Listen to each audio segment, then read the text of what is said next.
Welcome to The Derivative by RCM Alternatives, where we dive into what makes alternative investments go, analyze the strategies of unique hedge fund managers, and chat with interesting guests from across the investment world. Welcome to June. You made it through the least fun 5 months to start a year in quite some time. This relentless grind lower in stocks, bonds, and crypto. I miss the good old-fashioned panic-stricken sell-offs. But you know what I don't miss? The chance to go to Vegas and hear the best in the business dish on derivatives. That's right. Yours truly attended the EQ Derivatives conference in Vegas last week with none other than Mutiny Fund's Jason Buck. What was said, what wasn't said, what caught our attention, we're breaking it all down in this two-part episode. Part one's right here, and we're going to put up part two over on Jason's Mutiny Investing podcast. Go find that on Stitcher. People use Stitcher anymore? I don't know. Find it on your favorite pod platform, Spotify, Apple, whatever you got. Check the show notes for the link. So send it. This episode is brought to you by RCM's VIX and Volatility Specialist and its Managed Futures Group. We've been helping investors access volatility traders like the ones we just heard from at this conference. It can help you make sense of Gamma, Vega, Vanna, and all the rest. Check out the newly updated VIX and Volatility White Paper at rcmalts.com under the Education/White Papers tab. And now, back to the show.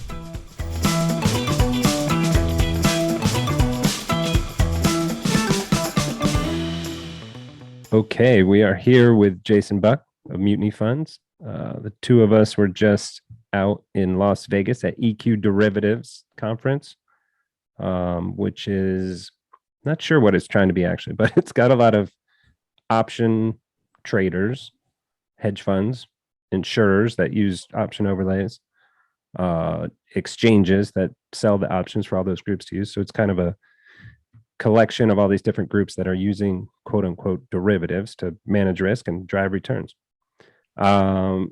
Jason, what were your overall thoughts? What was the vibe there in Vegas? I think was interesting. I want to touch on EQD real quickly too. Is like, I think it's just like EQD or EQ derivatives is the best like source for like the derivative sides of like hedge funds or like you said, insurers or was as well. So it's like, if you want to learn about options, volatility, and derivatives, I think EQD and all their writing, they used to publish a physical magazine, which was great. Now it's all online. But that's probably the best source for learning about like our space in general. And I thought the conference is great. They throw, multi-conferences all over the world. I think they were just in Barcelona. Then we went to the global in Vegas. And I think upcoming they have Australia and Singapore. But the idea is they cover the world of options, derivatives, and a lot of the times primarily through the lens of vol. But as Jeff referenced, it's like, you're looking at it from multiple perspectives. You're looking at it from the vendors and providers to from data to execution to, options and volatility hedge fund managers to the insurance side too, which is always fascinating, I think, for the rest of us to see people running ridiculous amounts of money. But the overall vibe in general that I got, like the consensus was that we've had an orderly sell-off here in the S&P. And, that we haven't seen this pickup in vol, especially fixed strike vol.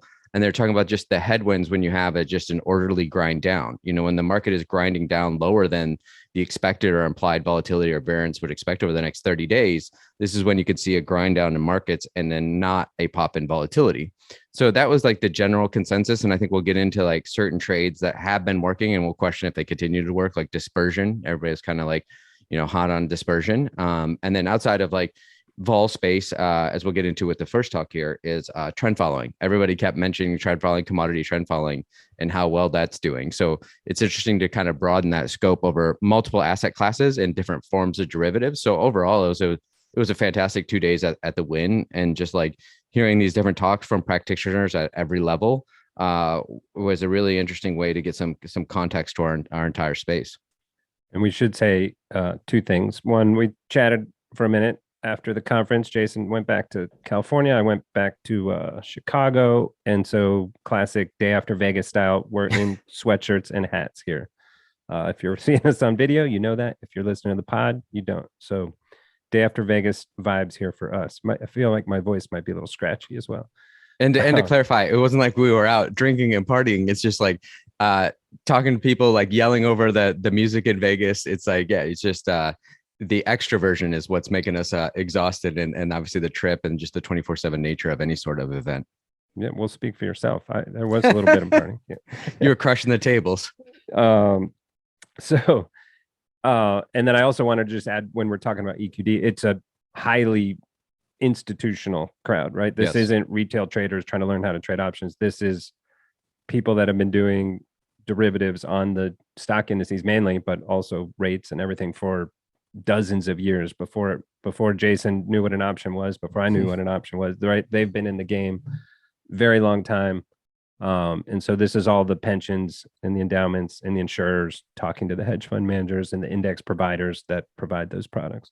Yeah, to like context, like I think Josh Heller, I think it runs like $450 billion in hedges in Australia for Australian pensions, to give you a context there. To like some of the insurers were that size or even potentially larger. But then in the audience, like I just realized I didn't have a chance to say hi to Blair Hall, who's been in this industry for like longer than I've been alive. And so I you didn't have know like, he was there either. yeah, I saw him, like I saw him across the room at once, and I was like, I need to find him at one of the breaks. But didn't get a chance to talk to him. So that gives you an idea of the context of who's in the room. And it's probably, I did a rough count, I think it was less than 200 people, but like Jeff said, it's like institutional insiders in the vol and derivative space. So it's a really, really, truly interesting crowd. So we'll jump right in. The first, and we're not going to go panel by panel, but Yeah, we'll just mention something. The first guy, Michael Hay, I can't even remember where he was from. Didn't take that down. Sorry, Michael. SocGen. SocGen, talking commodities, right? Big topic, all that's going on there. First, is he British? I'm not sure what he is. I think he's British, but he pronounces it aluminium. Aluminium, which I love. Yeah. So my big takeaway from him is whatever's happening in Russia, this is crazy. If anyone thinks we can just shut off Russia and meet anywhere near the demands that Europe needs. He's saying they're so reliant on Russian gas and just totally unrealistic to think that Europe can replace the energy coming out of Russia within the next 15, 20 years. I think he said even if all these perfect pieces came into place to replace all that, there'd still be 12% short of the supply that's needed. My other takeaways there, talking about greenflation, which I hadn't heard it called that before. Michael Urban Cowboy on Twitter, talks about this a lot in his tweet threads of like, hey, this big push to greener energy is actually going to make the fossil fuels make all that see massive inflation in the interim, because it takes a ton of energy to build that green stuff. He had some great examples on what that takes. I can't remember them. And you like that. But to me, there was also like, I disagreed with that a little bit of like, oh, he's saying like, okay, it takes whatever 4 barrels of equivalent oil to produce 1 barrel of equivalent oil on a wind farm or something, to build that farm, to pull the metal out of the earth to build that tower and those blades. But I'm like, that's a one-time cost, right? So it kind of was saying like, right, once it's built, that's a sunk cost, and now you're going to get the benefit of that over time. So I disagreed with that a little bit. Like you're saying, whether it's aluminum or aluminium, which is interesting too. Like you're saying, it's actually hard at these conferences to figure out where people are from, because people are born in one place, they get educated in another country, and they're working in like a third or fourth country. So you have these like blended accents kind of everywhere, which is cool. But like that, he was talking about, how dirty it is to actually produce aluminum. Whether you're using fresh water, salt water, you got to pump that in, and the energy input costs to make aluminum are always been very difficult. But I think what was, at least I took notes on things that jumped out at me. And so what was interesting is like, we're so entrenched in the commodity trend markets that maybe not a lot jumped out at us. And I've seen multiple presentations over the last 6 months, especially at post Russia, about how everybody thinks, just the supply side is totally screwed. We have these bullwhip effects that are not going to be, they're going to affect the system for years ahead. And that a lot of people think we're in a commodity super cycle. But you've lived through this enough times to know, as a CTA, that, commodity super cycles come and go, and they tend to evaporate quicker than people realize. So once again, though, this is a great way to have, trend managers that are doing, all different types of look backs and speed to which they'll adjust to markets. But that's what he's trying to show. And I've seen, multiple presentations on this, that the perturbations in Russia and Ukraine can reverberate throughout the system for years to come, not only on the oil side, but particularly, obviously, everybody's talking about on the grain side, with winter wheat, et cetera. And exportation is like, and how screwed does Egypt get, or something like that, that's getting all those exports? And then are they getting ahead of it with domestic reserves? And does that lead to more hoarding and spiking of prices because of lack of float, for lack of a better term, in the commodity space? So like, Go ahead. I was just going to jump in real quick there. He also was mentioning the massive lack of capex in not just oil, right? It's pretty well publicized. Like they stopped drilling wells, the shale capex way down. Yep. But in the metals industry, he had tons of charts on showing just there's been a massive lack of reinvestment in metal mining, and they've just been paying out dividends to the investors, to the shareholders. So that's right. You've got the Russian force, you've got just inflation overall, right? People making more money in the system, pushing prices up, and then the massive lack of investment in accessing these commodities more. And that's part of that greenflation. Is it's the irony of ESG is nobody's made investments in the oil companies. So the oil companies don't want to do any capex, which leads to these run up in prices. And then everything ESG, the input costs come from the old economy raw materials. So that's the part of the irony of that circular feedback loop with greenflation is like to get to a green world, you're going to have to use all the dirty world to get there. And nobody's put in any money in capex because of ESG over the last decade. So now puts us in an interesting conundrum where, we're kind of getting it put into checkmate, and how long that continues, we don't know. It was also funny because I'm sitting here thinking, why are we talking about commodities when we're talking about equity derivatives? But yeah, I think he mentioned that of like, hey, never thought I'd be at this conference talking commodities. We're back, baby. Well, yeah, like, part of that. My phone's ringing again. Yeah, that's what. That was actually my first note. He said commodity meetings have doubled in the last 6 months. So he's like, on a normal year, let's say I take 150 calls in the entire year. In the first 5 months, I've taken 300 calls. So everybody, commodities are fresh and hot in people's mind again. And then you might have stepped out to the hallway for something. Yeah. But he had a bunch of great charts on like what the different shapes of the commodity curves look like. He was saying 80% of commodities right now are in what he calls convex backwardation, where front months are higher and then it convexly moves lower over time, which is saying, right, that's prices showing there's tons of lower supply right now. So right. Prices are high because we can't do it right now, but the expectation over time is we'll eventually get to that stuff. I had a question for us later on, like how is carry doing so well when all these markets are in backwardation? For now, because you're rolling. Question.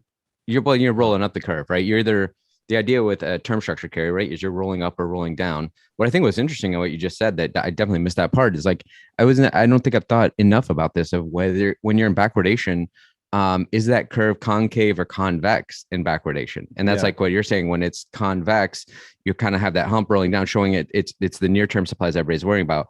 When it's concave, then you may have a longer problem in the system. So you think that makes it transitory when it's more of a convex shape to the even backwardation of the term structure? Yeah, that was, and he had 12 different, right? Or maybe I guess it's only 8 different. So convex, concave, backwardation, contango, and then all the different, what do prices look like, or what does the carry look like for each of those in each of those environments, which was cool. Yeah, I think whenever you have volatile dislocations like we're seeing now, especially in the term structure, is a target rich environment for carry, right? Like I think you have quiet markets when carry can do okay. When it dislocates, carry can get really burned on the left tail. But then when it resets that higher vol environment and is more steady, then that's when carry is going to do exceedingly well. So that's why I would think that term structure or commodity term structure carry is doing so well. Right. And I get in that backwardation, you're selling the more expensive, and it's going to revert down to spot. And then just a question I took down here, and he was asking, why is oil at 105, 110, whatever, not destroying demand? I seem to disagree somewhat with that, but he was saying, he had some charts. Burden's still only 4% globally, some metric of it. Once it's over 4%, it tends to cause recession, but the impact of those higher costs is still below 4%. Yeah, I think I may miss that part of his presentation, but I've seen a lot of, like I said, compounding presentations over the last 6 months. And one of the ones that everybody feels is like the camel that breaks the straws back is $200 oil. So that at 110, 115, like we're not anywhere near that yet. What kind of, we talking a paper straw that the camel breaks his back? No, I like doing the opposite just to get people's like brains to break for a second.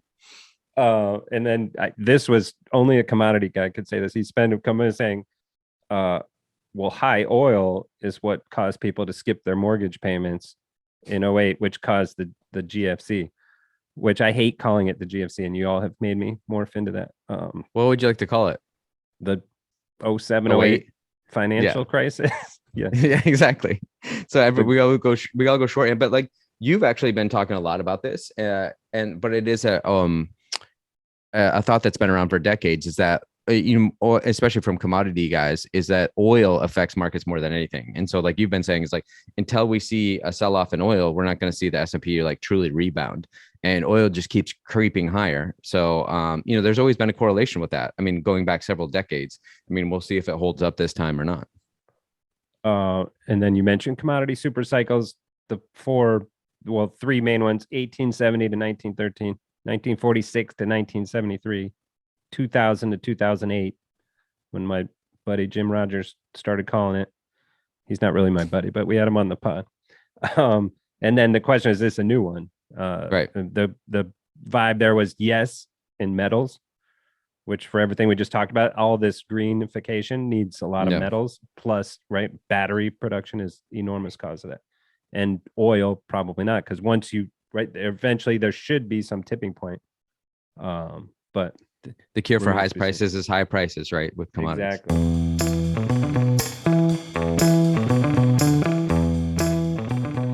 Moving on. So, speaking of multi-asset, all those commodities, so there was a panel on, okay, how do you tail hedge multi-asset? It's pretty well covered. How do you tail hedge in equities? By way out of the money puts, although that was also a big theme that's not as easy as it looks. So cool panel here was basically getting into the whole, like, we're in stagflation. Which assets do you look at? How do you cover these things? We'll throw it out to your buddy Corey Hofstein here, that there was on stage said, is risk parity broken because of what's happening in bonds, which I know drives him crazy. So you have any thoughts on that? Remember what we were doing there? Yeah, so on there was an interesting cross asset panel, but I think even though it was supposed to be cross asset, I think they were talking primarily about equity vol. So the general consensus was, once again, that and 60-40 really too, right? Yeah, that's been an orderly sell-off. So how is this orderly sell-off affected 60-40? But once again, the consensus was dispersion's doing well again. Another consensus that was interesting: intraday trend is back. So intraday trend goes, in and out of vogue, typically, right? Everybody thinks, intraday trend's doing really well again. And then for a few years, they'll be like, intraday trend doesn't work anymore. And then it'll be back again. But everybody seems to hate intraday trend usually. The two parts I thought that stood out to me, and also shout out to Aneet Chakra from Janice Henderson. I enjoyed him on that panel. Also was like talking about the difference between contractual versus statistical hedges. So this is where we get into the cross asset class. And, we've heard this called many different things, but when he's talking about contractual hedges is like, say, when you're buying a put on the S&P because you have S&P beta, so you don't have any basis risk. And then when he's talking about statistical hedges, is when we start to take a little bit of basis risk. So that's when, 60-40, when you're using bonds to offset your risk in stocks, or you start using, cross asset class, volatility plays, whether then you start going into bonds, interest rates, FX, all of these different ways to potentially provide hedges against S&P. But now you have basis risk, meaning there's not a correlation of one between the S&P and these other asset classes, where if you buy that put on S&P, the correlation is one because that's the contractual obligation. But on these statistical hedges, and this is what they spent most of their time on, what's been very interesting to us over time is like, you have a conundrum there, right? If your clients are primarily exposed to S&P 500 beta, you need those contractual hedges against the S&P 500. But you also, when right now, like we're talking about, we have this orderly sell-off while vol is high. And so you have to really pay for, these contractual hedges. And so fixed strike vol is high. So we're even seeing in sell-offs, volatility coming down on the price you've paid. So if that vol is high, it behooves you to look across assets to find cheaper convexity. But when you do so, then you take the basis risk that you're not really necessarily protecting against that S&P exposure. But that's why we've seen managers like 36 South that are doing, exceedingly well in this environment, because they have a cross asset class search for cheap convexity anywhere. And so that's what I thought was the most interesting piece about that panel. And I'll stop there, but I'll tease the next one I thought was interesting on that panel is, are backtest relevant? Yeah. So I had it down as three types of hedges: the mechanical or structural hedge, right? Puts the statistical hedge, which is bonds, right? Hey, these have, which I'm going to say always with big air quotes, right? Because it's really only the last 30 years, but over the last 30 years, these have they rally when equities go down. So you should hold them as a defensive asset in a portfolio. So that's a statistical correlation that you're needing and expecting to hold. And then event hedges, which are in search of cheap convexity, wherever it might be. If some, right, Russia dislocates natural gas or something, and you can buy these cheap calls, and okay, all right, I got a hedge, even though it wasn't tied to anything really in my portfolio. And then one other piece there I'll say throughout was interesting there of that question of, is it too late to hedge? And part of them were saying on an institutional level, a lot of times it's like, no, it's never too late to hedge. We have to have it in those portfolios for its payoff profile. Right. And there, and something we've done, and you have to have it there for the ability to hold the risk assets. Right. So you could say it's too late to hedge, but then you should also be reducing your risk asset budget, right? If you want to pile more into those risk assets in the down move, like, then you should have the hedges on for sure. Yeah, there's trade-offs everywhere. Like you can have those hedges on even when they're expensive, or you can reduce the hedges, but then you need to reduce your exposure. So, or you can take basis risk and use a proxy hedges, which opens you up to basis risk. So it's conundrum all the way around. And it was kind of, maybe we'll get to that later. It's like my other consensus from the event was Veneer Bansali's old paper about diversifying your diversifiers. That's what I felt like was also kind of the theme of the generally across the 2 days we spent there. And then the question I didn't ask the one guy on the panel who runs risk premia for Fidelity, right, of like, there's some papers out there. Once a factor becomes a known factor, it loses its factor ability. So a risk premia platform is just allowing institutional investors to say, I want to get the carry factor or the momentum factor or the value factor, on and on and on. Or a lot of those can be selling options. So I just want the volatility capture factor. So I wanted to ask, based on that paper, of like, what's the degradation from when the academic, or when you backtest a strategy, which will come back to your backtest, versus when it's academic papers written on, versus once it hits the factor platform, right? There's the more assets go into that, the more it's going to degrade that signal. And I got, after the fact, he kind of admitted it might be somewhere between 20 and 30% at each layer. Yeah, as every arbitrage eventually gets arbed away, right? And by the time they publish the academic literature, and that's why you're referencing factors, is that's what we saw. And as soon as they had the crisp data from University of Chicago and all the factor research, and it's been widely published academically, does that disappear? And I think it was like Farouk at Fidelity, but this will give some color too to the event. Like you were asking that question in one of our breakouts, and then it was interesting. Like obviously people are speaking their books. So if like you work at Fidelity, you have to think about how do you educate and speak to Fidelity clients. And so like Farouk kept talking about factors, right? And it was interesting. Like Jem Carson, and when we were talking in the hallway too, it was like these guys are using decades old ideas of thinking about markets. He's like, factors are dead. Like the idea is factor, but they're speaking to Fidelity clients and they're trying to make things legible. So they're talking about factors. And Jem's like, what the hell are they talking about with factors? Like, what does that even mean anymore? Although I'll point out, like, Cliff Asness and value as a factor, just that simplistic strategy has now doing really well in the last 6 to 12 months. So you can argue both sides. Maybe it does really well now, and then the money flows back in and it starts to underperform.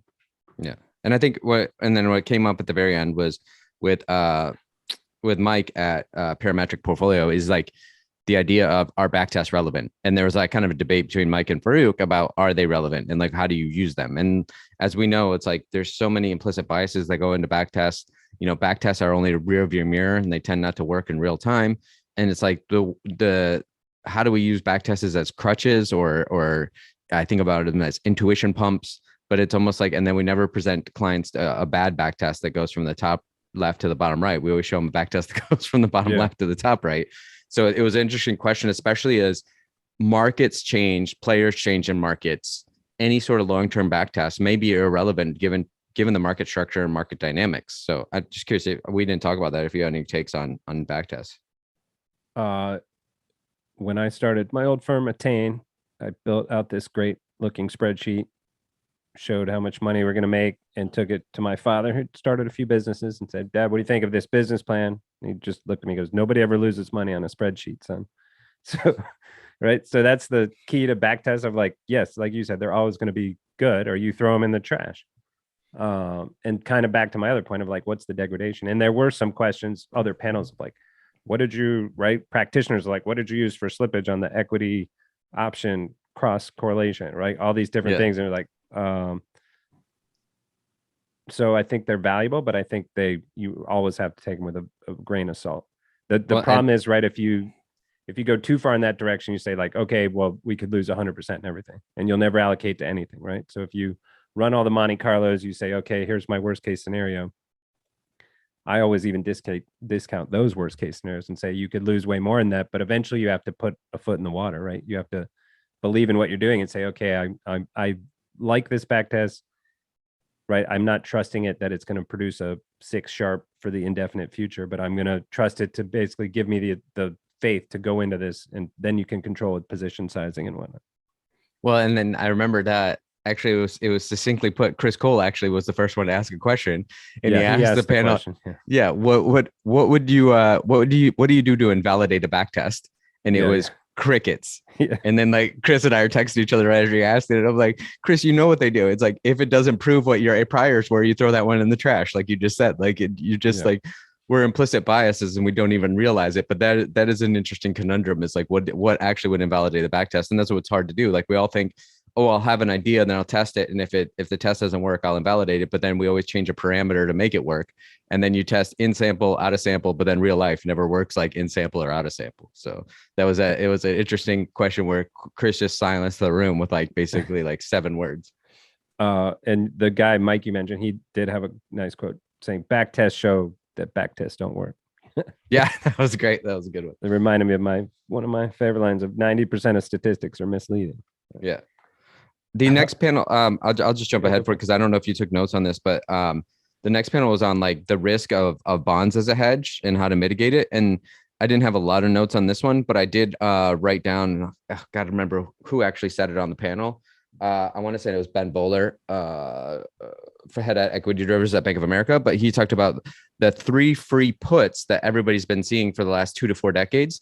And those 3 free puts were the Fed put, bonds as a negatively correlated positive carry hedge, and buy the dip mentality. And I just thought that was a succinct way of putting it, is like a lot of managers or even investors have only seen for the last 2, 3, 4 decades these 3 forms of free puts, and moving forward, are we about to lose all 3 forms of free puts? Yeah. What even happens if you lose one of the 3, right? So yeah, I wrote that down somewhat similar. Like your bonds, you get the coupon with a free equity put attached. Right. So that's like, why not do 60/40? You get this huge free benefit to it.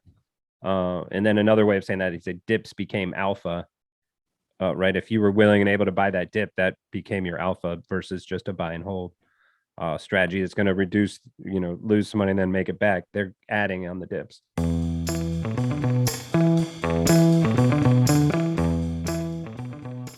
Yeah, the next panel title was navigating portfolios through unknown unknowns. And we found on the panel, actually, the title came from Veneer Bansali at Longtail Alpha. And we'll get into why it was unknown unknowns, where most of the time I felt like we were talking about known unknowns until the very end. But it was Veneer, Chris Cole from Artemis, Michael Green from Simplify, and Jem Carson from Kai. So a lot of our friends on that panel. So obviously we're going to probably take more notes on that panel, be more interested in that panel. Although I was telling the guys later, I was like, they should just put me on stage like an impressionist, and I could basically give all of their speeches. I know them all so well now that like I could just had my internal debate. That would be hilarious. Let's do that for another pod later this year. Like, I'll dress up in costumes. The next 20 minutes, you're Jem. Go. Yeah. For the next 20 minutes, you're Mike Green. Go. And just argue with myself. It'd be great. Yeah. And this was like, when we saw this panel, both of us work a lot with those guys. So this was like, all right, we got to go. We got to see these guys all on the same stage. A big worry that no one was going to be able to get a word in on the same stage. But they seem to do okay. They seem to respect each other's time a bit. And I'll start with I forget what the setup to the joke was. Yeah, it was about scoring. So yeah, Chris Cole started with C-Warp. Maybe this will jog your memory. It's like, it started out with Chris Cole talking about his wins above replacement value and thinking about portfolio construction. So what Chris has found through doing all this exploration into Chris Cole's C-Warp, Cole's wins above replacement value, portfolio value, is like, how do you put other things in your portfolio value that are uncorrelated or negatively correlated that actually improve the returns of your portfolio? To jump to the conclusion is the only things you should pay for are long volatility and trend following. That's the only things you should pay for portfolio diversification. And what about wins above replacement value? Is like sometimes you don't need to be scoring the most points if you help the team win. So wins above replacement value is about the portfolio of the team. And if you help the team either like defensively and not necessarily shows in your offensive statistics, you can be a great team player that helps improve the portfolio. The great example always is Dennis Rodman, rebounding skills help the Bulls score more points, even if Dennis Rodman didn't score 0 points. Right. Yeah. Right. So then does that jog your, yeah, he starts off his next thing with like, that was interesting, Chris. He's like, reminded me of myself in college, my dating strategy in college, which was don't score a lot, but always part of the team. He delivered it much better, got a big laugh out of the room. And then I was worried Veneer wasn't going to get any words in, but he got a little bit in. So yeah, Veneer was laid back for like the first half of the panel because you even called it before. You're like, Veneer's not going to get a word in edgewise. He doesn't know like what he's doing with these guys. But then, so one of the things that Jem started to hit on that he talks about on Twitter publicly as well, and it was kind of consistent with the whole kind of 2 days, is that we're seeing a flattening of vol on crashes. And what I mean by that is flattening of fixed strike vol. Like vol is coming in and flattening, skew is flattening on crashes because people are already pre-hedged. And so that skew has been bid up. Then when we see these slight, kind of like dip crashes, people are actually selling off their puts and we see skew flattening. So once again, it's the price you pay. So if you're buying out of the money puts and you're paying a high price for them, and you even see the markets come down a little bit, but they didn't come down more than expected. So realized didn't pop over implied. You're going to see skew come in and flatten. And so therefore you're going to lose money or potentially like barely break even on your hedges, even though the market's coming down. And that's what happens in an orderly sell-off. And that's why I think it was part of the overall, vibe of the whole event. And so he's saying that basically as long as vol is continued to be oversupplied, as we've seen, like this is going to continue to happen.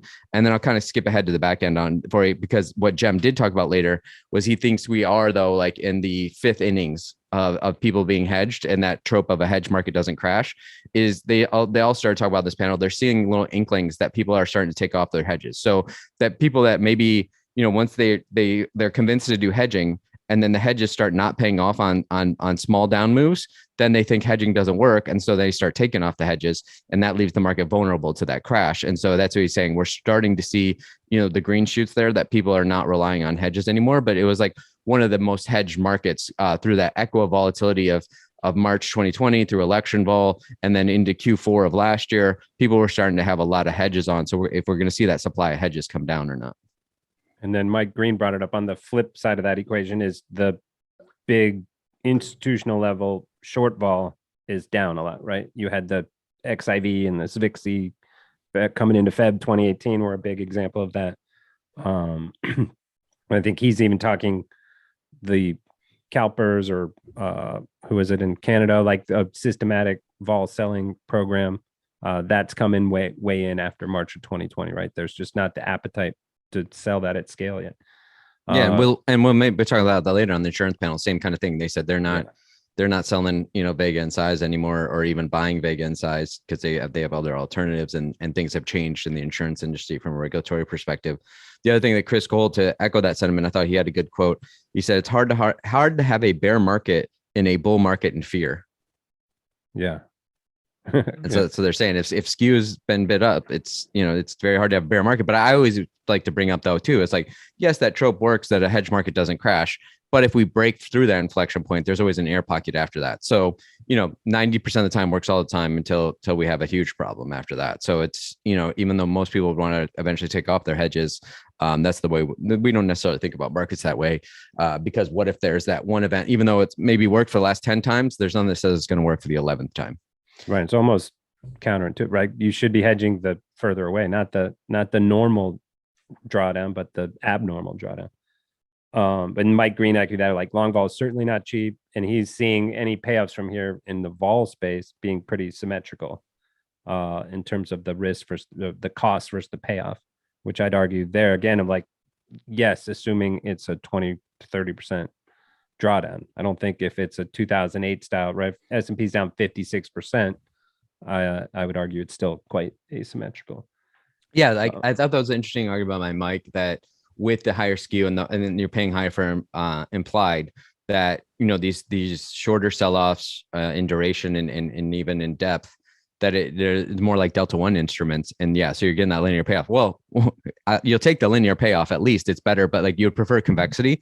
But then Ben Eifert talks about later in his panels, like he still thinks like the deep out of the money or longer term stuff you could still find a lot of convexity there. It's just not paying off yet. It's like if we get a sharper sell off and realize really spikes above implied, we'll see some serious convexity there. And we'll get into maybe why and what tenors later. But one thing I want to touch on too, that I don't know, the next on your notes is they asked them what they all thought the risks were. So, it's I hate when our managers become macro tourists, but these guys can't help themselves. So they asked them what they, because it started to devolve into like the global landscape and what are the macro events they're worried about. And once again, we were talking about gray swans or known unknowns in this section, which was the bulk of it.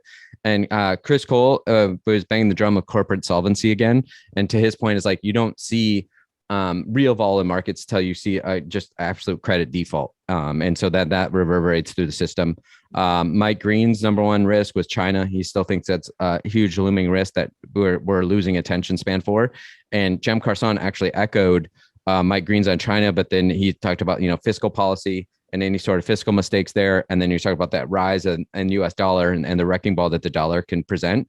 And then what I liked as Veneer came out of left field and said he thinks the big known unknown is Japan. And so he's like, which is kind of an audible gasp in the audience, right? I'm like, what? Japan?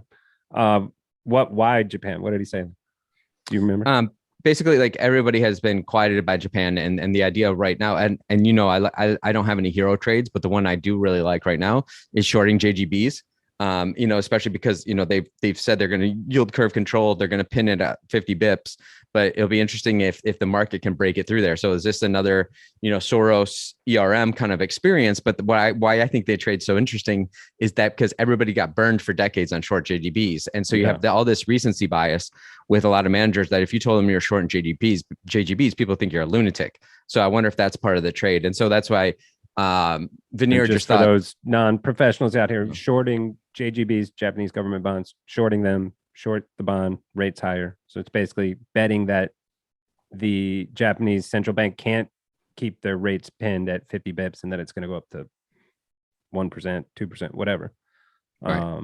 And the size and the convexity you can get there, especially when everybody's on the other side, is always interesting. And I think what we've seen in US bonds here, like the convexity on that to start this year has been huge. Nobody thought coming off that zero bound, right? Any move in rates that get huge convexity there. Yeah. And I think that Veneer's point was everybody's focused on China and Russia. And so like the reverberations that we're already seeing with Japan cracking, that those could reverberate much larger than China or Russia potentially could. Two things going back. Jem talked a little bit about, which I've talked with him on the pod and some others on the pod of like, are we in the golden age of options trading? Some people have said, are you kidding? I used to be able to trade options in 1995. I think you've said that, like you were trading options from your, but he had some good points. You've got Robinhood, you've got the technology, but he thinks it's more of people's brains have evolved to the place. Investors' brains have evolved to the place where they want this, they're understanding non-linearity more, and they want to be able to bet on multiple different types of outcomes versus just, I like the stock, I want it to go up. Like, okay, I like the stock over this time period, this volatility. Yes. So it's people are moving into the 3D space essentially. A lot of that is bad that we've seen in meme stocks and in Robinhood and all that of like people don't know what they're getting into. But I think overall I agree with them that the kimono's open, the lid's off, whatever the saying is, and people are rushing into this 3D chess space. And I think a lot of good will come of it, right? You can hedge better, and maybe we're seeing that, like the hedge, you can hedge all these different paths of indices a lot better. Yeah, I think that Jem's been doing a great job of like banging the drum on this. Is like, and that's why he was hating on like the factors, and he's saying people are talking like a decade old. Is that everybody thinks factors are linear? Yeah, linear, and everybody's making binary bets, right? It's either up or down. And his point is like you actually get the full distribution through options trading. And like you're saying, you're talking 3D now because we add the factor of time. Yeah. And that's why it gives you the broader paintbrush, but also gives you the full distribution. And this is why he thinks options are the tail that wags the dog. In that sense, is like because of the size of the markets and the distributions and how that can move markets as people try to hedge it on, kind of flows over pros kind of idea. yeah, Jem has always been banging that drum, and I think it's an interesting way to think about markets. Is like, yeah, most people are living in a linear world where we should be living, or a two-dimensional world. We should be living in a three-dimensional world.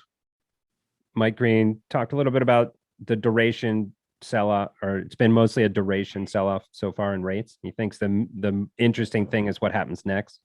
Right? If we get some higher rates in the longer end and stuff, if corporates are already having trouble getting credit, which feeds back into Chris Cole's thing. He said the debt to GDP or corporate bond to GDP or high yield issuance to GDP is the highest it's ever been in this rising rate environment.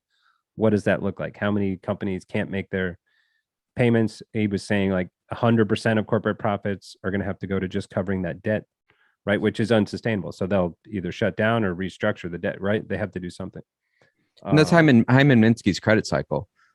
We eventually get to what he called Ponzi finance, where you can't, like, you start off being able to service principal and interest.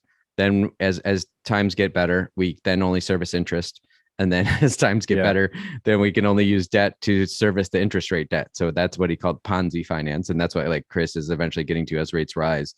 They can't service their debt at all. And you know, does that lead to cracks in the system? And Chris's contention is that you really need stuff like credit defaults or deflationary bust to really rock markets. It's not necessarily any sort of unholy VAR trinity. cascades. Yeah, exactly. That liquidity and solvency are more important than anything else. Well, I think, right, the point there is that's when people really panic, right? Like, we're going out of business. I don't care what it costs. Sell this piece or that piece, right? That's what really drives acceleration. And that's his argument right now is that, that's why we see organized sell-off, because it's just some financial assets. We're not seeing like solvency issues. I mean, he thinks they're under the hood. So we'll see. And what was interesting, I thought the other interesting piece that Chris brought up was that he said, basically inflation subsumes equity vol. So if you think about what Chris and my buddy Corey always talk about is like, volatility cannot be destroyed, only transmuted or transformed. And that would be Chris's contention is that if we're not seeing a rise in equity vol, it's because inflation is eating up all that volatility. So or said another way, it's manifesting itself in inflation instead of an equity vol. Exactly. Yeah. Thank you. Not to cut you off. Sorry. Then I had under veneer. This is funny. Just they finally let him talk. That was my note. But Veneer came around at the end. So Veneer talked about the tiger problem, which I'm gonna love. But hopefully like Taylor jumped on that too. Is like he's probably gonna write an essay on it because I knew Taylor would love this tiger problem. But it comes from like computer science. But the question really around the tiger problem is what happened? What do you do when you don't know? And that's why Veneer had that title originally of navigating portfolios through unknown unknowns. So if like you can't know anything, even though the panel is mainly talking about known unknowns, Veneer got to this in the end is like you have to diversify your diversifiers, which Veneer wrote a great paper on. I highly recommend people look it up. And then you have to focus on the consequences. So you want optionality and you don't want to optimize portfolios. So his point was when you think you know what's going to happen in the future, people tend to over optimize to efficient frontiers and take on too much leverage. Where if you go from the basis of, I don't know anything, so I'm going to focus on the consequences and provide myself with robust optionality, that's how you construct portfolios for these times. It's why there was the Santa, the Maria, and the Pinta. Pina Colada. What was that? The Pinta. Right. Right. Hey, one of these three let's send them on, which was probably dumb because they're all going to get caught in the same storm, weren't they? Like, yeah, exactly. They all following each other. They're 100 yards away from each other the entire time. But I also love Veneer said he had some good lines on the Fed. The heads of central banks are lawyers, not economists. And he's saying they have a problem and they can't solve all three at the same time: inflation, employment, and GDP, right? And like you push on one lever, something else is going to pop up. You push on that head, the old whack-a-mole game. And then he finished with, we should all thank the Fed for our jobs in long volatility because eventually, right, they're going to make it pay off. And then I'll give, I don't know if this is talking out of school, but I think he's talking about it publicly. I'll give him more color. It's like, for those that don't know, Veneer is also a helicopter pilot, a jet pilot, and dabbles in writing screenplays. So once again, vying for most interesting man in the world. Backcountry snowboarder. Yeah, exactly. So like that's what you and I love talking about is like, why do our long ball guys always take like enormous risk in their personal lives? Yeah. Noel Smith on the pod a couple weeks ago, right? He does like this mountain biking flips and aerials and stuff. Veneer, right? And he actually had a good thing. He's like, well, on the plane, there's 4 stages of flight and there's a checklist. And so to his point of like, there's known unknowns. What happens if an engine fails? And he's like, when I was flying out here, I'm like, how many engines? we'll leave that one be. But he flew out on a 2-engine jet.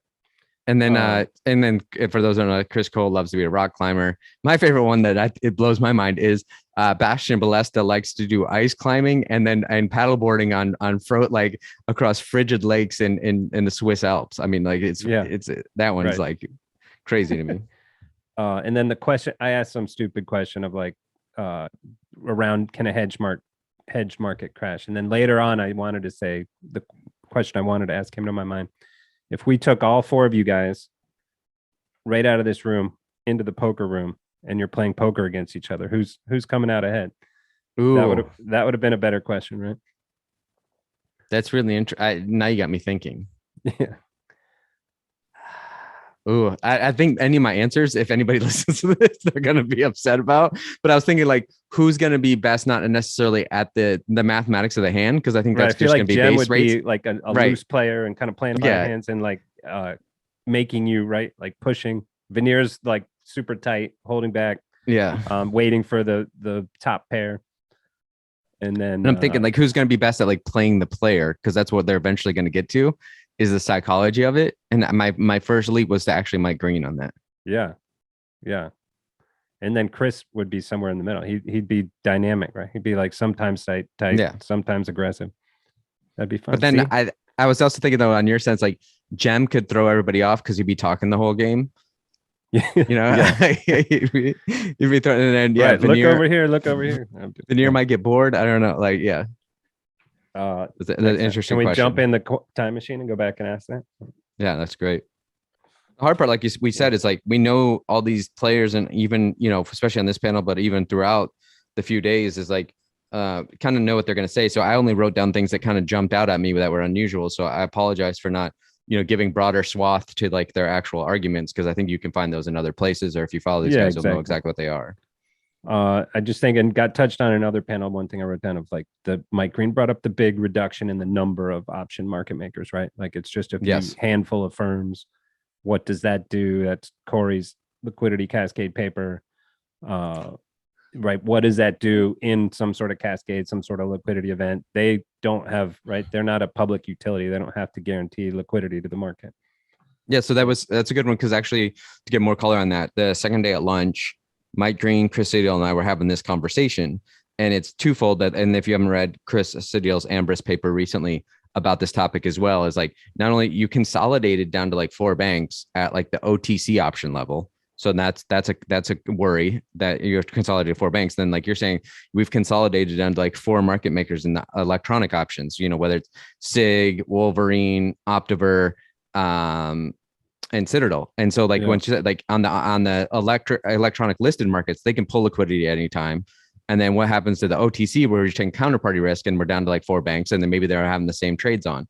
As we saw, they're still not talking to each other with the Archegos blow up, where they're all like adding incredible leverage to that system. So yeah, when we saw there, it fastest out the door wins, right? Exactly. Goldman's always the fastest out the door. Whoop, we're out of here.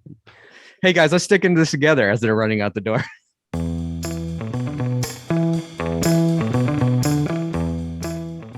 This next one was benchmarks and volatility. Yeah, so I have a few notes on this because I thought it was interesting. And it's once again much more like institutional panel. But I thought what was interesting is like they were talking about liquidity primarily, right? And Stacey Gilbert that runs tens of billions, is that right? You I don't know, but yeah, she was super smart. Oh yeah, I pulled it up. Yeah, maybe 40 some billion or something. Yeah, Stacey Gilbert at Glenmead was talking about during the crisis, the world goes to indexes for liquidity. And so I wrote that down because we think about this often, as we talked about at the beginning of this, is like the idea of, your contractual risk that you're tied to S&P beta with buying S&P puts, or you can take basis risk and go out and look for convexity in other marketplaces to hedge your S&P risk. But the interesting thing is, like, do you need to do that if the world's instrument for liquidity is S&P? So like Wayne Himmelstein and I have talked about this a lot. It's like, this is why he believes in S&P index options, is because that is the global source of liquidity. And when liquidity dries up and the world crashes, everybody rushes into the S&P 500, whether it's SPX or SPX options, E-mini options is like, it's the most liquid market in the world. And when everybody's searching for cash and liquidity, that's where everybody rushes into. And it's like a self-fulfilling prophecy, right? Like Yeah. if you know everyone's rushing into there, that's where you're going to be. That's where you're going to trade. Right. And I think part of that's too, like we haven't seen that real fear and panic for everybody to rush in. And that's why we're saying like the hedge market doesn't crash or vol's oversupplied. And I think you had a good analogy. I'll let you talk about like insurance, right? Like a housing insurance is like, if everybody has a housing insurance, nobody's necessarily worried about their house burning down. But if you only have $1 million of house insurance and your house is valued at 2 million and the fire starts, you're going to be rushing to get that other extra million in coverage. Is that like a fair assessment as your high five and your kids? Yeah. He got back from space camp at midnight last night and just woke up 12:14 Chicago time. Well that done. Is a son after my own heart. Bed at midnight, wakes up at noon, 12 full hours. I don't think I was me on the insurance thing. I rarely Corey wrote about it recently, but yeah. I thought you like rewrote about it maybe in our newsletter, I think. But yeah, or like or Jam was talking about too, like and Corey both about like flying in a plane at 30,000 feet that's the multiple evaluation, versus like velocity. And like there's a bunch of analogies for that. But I'll also jump to like who was also on that panel is Russell Rhodes, who was at SIBO for a long time, but now Russell is head of research and consulting for EQD. So Russell always pulls up the great statistics because he just got such a curious mind. It was great talking to him at dinner on the first night before the event started. But he's great glasses, right? Yeah, he had the great like the red frame ones were really cool. I like those. So he said, I can't believe I'm going to say this as the Dr. VIX or whatever, but he's like, there's a lot more to volatility than VIX. And he brought up this statistic he said, well, this got me fired for saying this last time, but there's a lot more to volatility than VIX because he literally worked for the SIBO promoting VIX. Yeah. And then he said and so he brought up, for example, the P-put index, which is basically long S&P beta and then buying a negative 5% on the money put is down 15% year to date. Yeah. And you're like, how does that make sense when the market's sold off 15%? Yeah, exactly. That protection is not paying out because like you said, volatility is not really manifesting itself. The other random statistic, and he was talking about this at dinner and he brought it up on the panel too, is like, he said, we've never seen a rebound from a bear market without VIX being above 45. And so he's like, is this the first time we're going to see that? Or do we need, and Stacy actually came back and said, she thinks that you need that capitulation in the end. And she said, we haven't seen that yet. And she said, it could be still 12 to 18 months out. From now to 18 months. But did we ever get in a bear market? That's what she's, and yeah, that's the question they were kind of saying too. And it's like, do you see this orderly sell-off turn into a disorderly sell-off? And that's when you're going to see the VIX above 45. And that's where we had the true crash and then eventual kind of rebound. So I had a few things. One, this was like the 17th time someone said Dispersion's doing really well. So during this panel here on this page, I wrote down my spidey sense tells me Dispersion, worst performer moving forward. Yeah.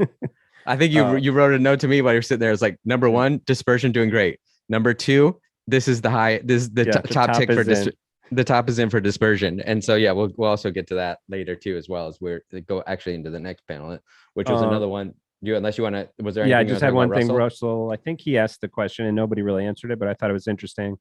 Is the proliferation of products and tenors, I'm not sure if he said tenors, but is that smoothing vol, right? I can trade on Monday, yes. I can trade on Wednesday, I can trade Friday.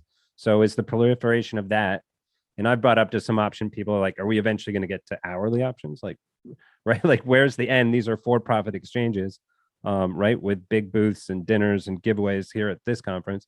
What does the end game look like for the supply of derivative instruments to cover anything you can think of? And is that cause a smoothing of volatility overall?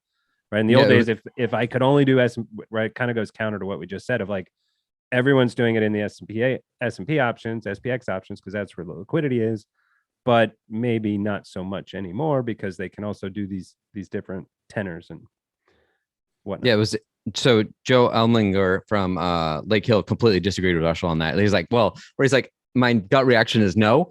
but he's like, I need to think it through more. But like, I thought it was interesting when like you're saying, it's Russell saying, it's like, have we not seen the pop in VIX because of the proliferation of all these products, and people can kind of disperse all of their tenors and smooth out the vol curves in that way. And so it's like, so that's what Russell's trying to hint at or guess at, is he's trying to figure out, once again, is like he's saying, is volatility is not just VIX.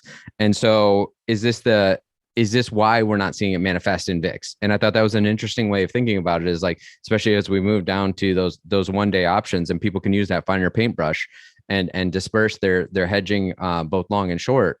It'll be really interesting. I thought that was an interesting question. I'm not sure I know the answer either. Yeah. When it speaks to dispersion too, like if we haven't seen it there, we've seen it in other places. That's the definition of dispersion, right? Of like, we've seen it in single name stocks. We've seen it in the NASDAQ versus the S&P. So, but part of, and then when I touch on what Russell's also saying, and this is what we were talking about backtests earlier, is the markets change all the time. And so if we want, like you said, we were originally like quarterly option cycle, now we're down to like daily option cycle, and we'll see even less than that. It's like, does your backtest account for that? And like we said, we see intraday vol is where has been all the action, or overnight vol as well. And like, so it's like, if you're using, open to close vol, you might not see a lot of this stuff. So, markets can change pretty dramatically. So once again, that can dramatically affect the backtest. You mentioned the Stacy. She had a great quote on QT that I wrote down here. She's like, imagine we're out on the casino floor. Vegas really lends itself in the conference, right? You can quickly pull all these metaphors. So he's like, imagine we're out there on the casino floor and someone's throwing $1,000 chips onto the floor. Just right. Everyone's running, pick them up. He's like, when it stops, if you didn't get one, you're really pissed off. And she's like, defining QT. She's like, that's where we are. The $1,000 chips have stopped being thrown on the floor. You either got one and you wanted 10, or you got none and you're pissed off and you're throwing a taper tantrum, so to speak. So I thought that was a fun little It was it was great for me to think about it that way, because I've actually used a similar anecdote, but in a different vein. And so thinking about that way helped me. Is like, I always said, imagine you go over to your neighbor's house on the first of the month and you give him $10,000 in cash. At first he's gonna be like, no, I can't take it. Like all this stuff, right? And eventually get him to take it, right? And the next month you come and give him $10,000 cash for the first of the month, right? And you do that for like 9 months straight, and then you stop. Your neighbor is going to hate you, right? And I actually use the analogy. You should have never given me that in the first place. Yeah. Right. I use the analogy for Chris Idiot and I were talking about like athletes and everything, and like all the dependents and posse. That's what I was using it for, is like, you start providing a living for your family and friends, and then you take that punch bowl away, you're going to be the enemy. Not that oh, thanks for the help. You really, all that stuff. No. At the end of the day, you're the asshole. That's it for the episode today. Thanks to Jason Buck for his insight. Thanks to Jeff Berger for splicing this all together. Thanks for RCM for supporting. We'll see you next week on this channel. And make sure to head over to Mutiny Investing Pod for the second part of this conference breakdown. Peace. You've been listening to The Derivative. Links from this episode will be in the episode description of this channel. Follow us on Twitter at RCMAlts, and visit our website to read our blog or subscribe to our newsletter at rcmalts.com. If you liked our show, introduce a friend and show them how to subscribe. And be sure to leave comments. We'd love to hear from you. This podcast is provided for informational purposes only and should not be relied upon as legal, business, investment, or tax advice. All opinions expressed by podcast participants are solely their own opinions and do not necessarily reflect the opinions of RCM Alternatives, their affiliates, or companies featured. Due to industry regulations, participants on this podcast are instructed not to make specific trade recommendations nor reference past or potential profits, and listeners are reminded that managed futures, commodity trading, and other alternative investments are complex and carry a risk of substantial losses. As such, they are not suitable for all investors.